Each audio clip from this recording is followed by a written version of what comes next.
Bueno, en este segundo video vamos a desplazarnos temporalmente hasta la segunda mitad del siglo XX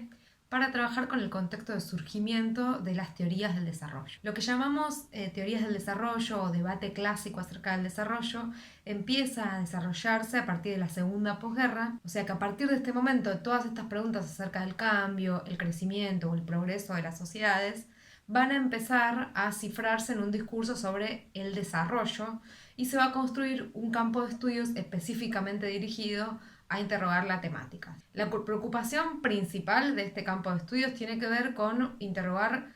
y responder cómo y por qué algunos países no alcanzaban el desarrollo. Por eso, algunas de las preguntas claves de este debate son cómo se transforman las estructuras económicas de las sociedades, qué procesos entran en juego y qué restricciones pueden bloquear ese cambio, cómo se explican las desigualdades, a qué se debe la pobreza y con qué políticas se puede superar esta pobreza. Como planteamos en el video anterior, estos debates sobre el desarrollo están permeados por una mirada que es etnocéntrica, que es universalista y que ubica a la sociedad occidental moderna como la sociedad ideal, como meta a alcanzar, como expresión más avanzada de la humanidad, clasificando así al resto de las sociedades según la comparación con Occidente. A partir de la década del 40 lo que sucede es que hay una equiparación entre el progreso, la modernidad y el desarrollo, ¿sí? Y este último término, el desarrollo, se va a popularizar. Bueno, tenemos que también tener en cuenta que así como mencionábamos que esta mirada acerca del desarrollo tiene la característica de ser etnocéntrica y universalista, también se caracteriza por ser una mirada dual, binaria o dicotómica, porque tiende a caracterizar, a clasificar el mundo en dos grandes campos que son excluyentes entre sí, que son diferenciados y no pueden convivir. Por un lado, todo aquello que caracteriza la modernidad y del otro polo opuesto, todas esas sociedades que no se caracterizan con ese modelo son homogeneizadas bajo una misma categoría que es la de lo tradicional, ¿sí? Esta diferenciación ubica a las sociedades no solo geográficamente, sino que también temporalmente. Todo aquello que es tradicional suele asociarse al pasado, a lo primitivo, y lo moderno más hacia el futuro, el progreso o el avance. ¿Sí? Es una caracterización que es valorativa, que pone como el polo positivo a lo moderno y como el negativo o el de la carencia a lo tradicional. Entonces, las primeras teorías acerca del desarrollo van a tomar esta dicotomía, van a partir de esta dicotomía y van a tender a proponer una serie de planes, programas, propuestas para alcanzar, para acercar el desarrollo a todas esas sociedades que eran catalogadas como tradicionales o atrasadas, subdesarrolladas, como se empezó a llamar en ese tiempo, o también otro término que surge en este periodo es el término de tercer mundo. Para comprender cómo se institucionaliza y populariza la noción de desarrollo y el campo de relaciones entre desarrollo y subdesarrollo, debemos situarnos entonces en el contexto histórico de la segunda posguerra y en la Guerra Fría y atender a una serie de procesos históricos concatenados sobre los cuales nos vamos a ir refiriendo en este video. Cuando hablamos de Guerra Fría, queremos referir a un proceso que está caracterizado por grandes tensiones entre dos potencias que son, por un lado, Estados Unidos, por otro lado, la Unión Soviética, y a la división del mundo en dos grandes zonas de influencia. Por un lado, una de orientación capitalista bajo la hegemonía estadounidense y por otro lado, otra zona de influencia de orientación comunista encabezada por la Unión Soviética, ¿sí? Si bien hablamos de guerra, la Guerra Fría se caracteriza justamente por no llegar a estallar en un conflicto bélico entre estos dos países de manera directa, sino a través de terceros países, ¿sí? Durante la Guerra Fría se produjeron una serie de conflictos localizados generalmente en el tercer mundo, en los cuales Estados Unidos y la Unión Soviética ensayaban nuevas armas, medían sus fuerzas, o sea, estaba marcado por una carrera armamenticia en la cual los dos países se disputaban quién contenía el control más avanzado de los instrumentos bélicos, ¿sí? También es una disputa económica que está relacionada con la conquista de áreas de influencia y de mercados, digamos, Y también es una conquista política biológica, porque cada uno de estos polos representa a un modelo de sociedad y se encargó, digamos, durante todo este proceso de ridiculizar y de criticar al otro por las características de su sistema económico y de su modelo de sociedad. En el marco de este conflicto que caracterizó a la Guerra Fría, se produce un hecho político que es reconocido como un hito fundacional en cuanto a los debates sobre el desarrollo, en cuanto al debate clásico del desarrollo, y que es puntualmente el discurso del presidente de Estados Unidos, Harry Truman, en el 20 de enero de 1949, en el cual él afirma la necesidad de combatir el subdesarrollo, afirmando la preocupación por los grandes sectores de la población mundial que estaban hundidos en la miseria, en la pobreza, y afirma asimismo la capacidad de Estados Unidos, de los países desarrollados, de crear las condiciones para reproducir en todo el mundo aquellos rasgos característicos de las sociedades más avanzadas de la época, que eran puntualmente ellos mismos, ¿no?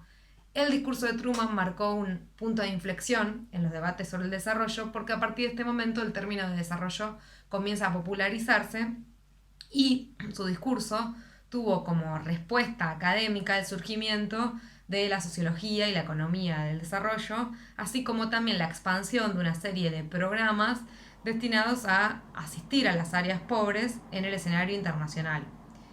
Por eso, otra de las características de este periodo de la posguerra, de la segunda posguerra, es que la pobreza comienza a constituirse como un problema social en sí mismo, el cual requiere formas de intervención. Es decir, que durante la segunda posguerra lo que se instala es la creencia de que los países ricos tienen la capacidad tecnológica y financiera de afianzar el progreso y el desarrollo en todo el mundo, y que esto no solamente es posible de realizar, sino que también es deseable y de alguna manera es inevitable, ¿sí? Tenemos que situarnos también en un hecho que sucede algunos años antes de este discurso que da el presidente de Estados Unidos, Harry Truman, y que es el acuerdo de Bretton Woods en 1944, y cómo a partir de este acuerdo se genera un proceso de consolidación del sistema monetario internacional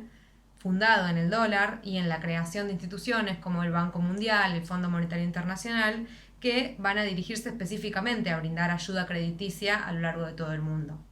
Es decir, que cuando Truman habla de llevarle el desarrollo a los países que están en la miseria y ayudarlos, está refiriendo específicamente a estas ayudas crediticias y a la generación de procesos de endeudamiento en estos países del tercer mundo, que como sabemos continúan siendo una forma de financiamiento hasta el día de hoy, digamos. Entonces, este discurso sobre el desarrollo, producido especialmente desde Estados Unidos, a partir del discurso de Truman, tenemos que pensarlo como una estrategia más en el marco de la Guerra Fría y de la Segunda Posguerra para evitar que los países pobres cayeran en la influencia del comunismo. Debemos tener entonces en cuenta que otra característica de este periodo de la Segunda Posguerra es la consolidación de la hegemonía estadounidense a nivel mundial, y también la consolidación de un tipo particular de acumulación capitalista que es el modelo fordista, ¿sí? Tenemos que tener en cuenta que luego de la Segunda Guerra Mundial y consolidándose entre el 45 y el 55, Estados Unidos quedó en una posición de indiscutible preeminencia tanto económica como militar, ¿sí? Tenemos que tener en cuenta en este sentido que muchos países europeos que habían sido las grandes potencias hasta el momento estaban sufriendo los efectos, los daños de su participación en la Segunda Guerra. Entonces también al consolidarse la hegemonía estadounidense a nivel mundial, también lo que se consolida es su necesidad de expandir y profundizar el mercado exterior, ¿sí? El modelo fordista de acumulación al cual hacíamos referencia también va a caracterizar, va a influir bastante en los debates sobre el desarrollo, en la forma en la que se planifica y se imagina cuál es la sociedad ideal a la cual tienen que apuntar los países. Brevemente podemos decir que el fordismo es una forma de organización de trabajo, pero también una forma de organizar la sociedad y el consumo más en general. En cuanto a la forma de organizar el trabajo, el fordismo recupera los principios de organización científica del trabajo planteados por Taylor, ¿sí? Y como su nombre lo indica, como forma de organización del trabajo fue implementada específicamente por Henry Ford en la producción de automóviles, produciéndolos de una manera que se cronometrizaba el trabajo, se eliminaban los tiempos muertos y se alcanzaba así la producción a través de una cadena de montaje. Pero esto tiene sentido también en el marco de la vigencia de las ideas keynesianas y el planteo acerca de un estado de bienestar, según el cual el consumo, y fundamentalmente el consumo de masas, el consumo de los trabajadores, era el principal motor de la economía, ¿sí? A diferencia de los preceptos liberales, según los cuales el Estado no debía intervenir en la economía,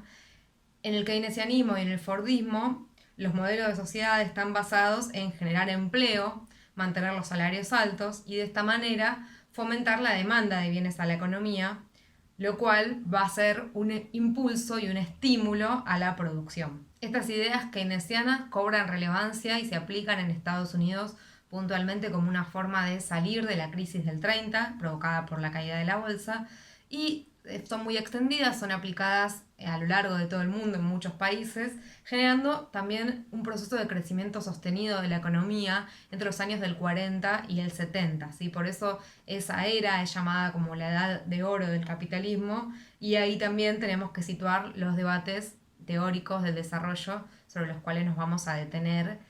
más en la próxima semana. De hecho, en Latinoamérica también fueron tiempos de relativo crecimiento económico, de crecimiento económico sostenido, esas épocas, también como una estrategia de reacción, digamos, ante la crisis del 30. En Argentina, por ejemplo, se generan procesos de industrialización por sustitución de importaciones, y en relación con esto también avances significativos en las condiciones de vida, en los salarios, también en el acceso a derechos laborales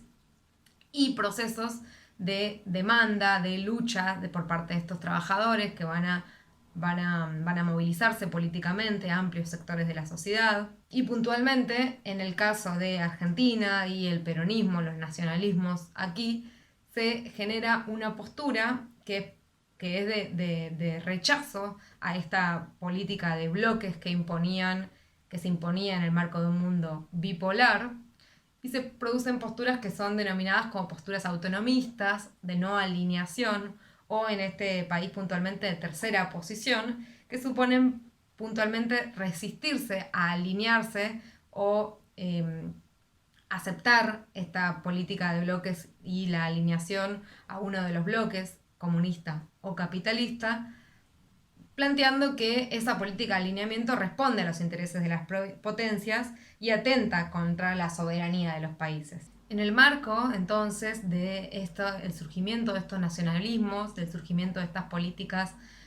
de estos posicionamientos autonomistas o de tercera posición, y también en el marco del avance de derechos laborales, de mejoras en las condiciones de vida de los trabajadores y del surgimiento de procesos políticos protagonizados por estas masas de la población, es que tiene aún más sentido esta estrategia por parte de los Estados Unidos de avanzar con el discurso del desarrollo hacia ejercer influencia por sobre el tercer mundo, ¿sí? También, como último proceso de importancia que debemos tener en cuenta a la hora de comprender la consolidación y surgimiento del discurso sobre el desarrollo y la constitución de este debate clásico al cual referíamos, tiene que ver con los procesos de descolonización y surgimiento de Estados-nación en el continente africano, ¿sí? Hasta la década del 60, la mayoría de los territorios que hoy ocupan el continente que hoy ocupan los países africanos eran colonias o protectorados principalmente de países europeos, buena medida de Inglaterra y Francia, pero también de otros países como Portugal, Italia, España.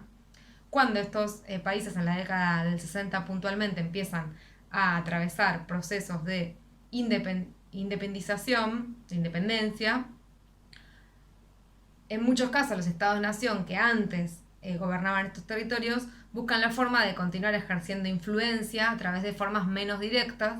y en este sentido también el discurso sobre el desarrollo proporciona un motivo de legitimación a esta influencia, ¿sí? Es importante seguir vinculados a esos países porque somos quienes podemos llevarles el progreso, quienes tenemos las herramientas para acercar los conocimientos técnicos, las ventajas del progreso. Entonces, recapitulando, para comprender la constitución de un campo de estudios específicos sobre procesos de desarrollo, su desarrollo, para situar el debate clásico del desarrollo y para entender también la proliferación de programas, misiones internacionales, políticas, ¿sí? Y la institucionalización de un campo de intervención sobre el desarrollo y el subdesarrollo, debemos prestar atención a una serie de procesos que están vinculados a la constitución bipolar del mundo luego de la Segunda Guerra Mundial, a la Guerra Fría como enfrentamiento entre dos polos, a la consolidación de la hegemonía estadounidense y del modelo de acumulación fordista, y también a los procesos de surgimiento de nacionalismos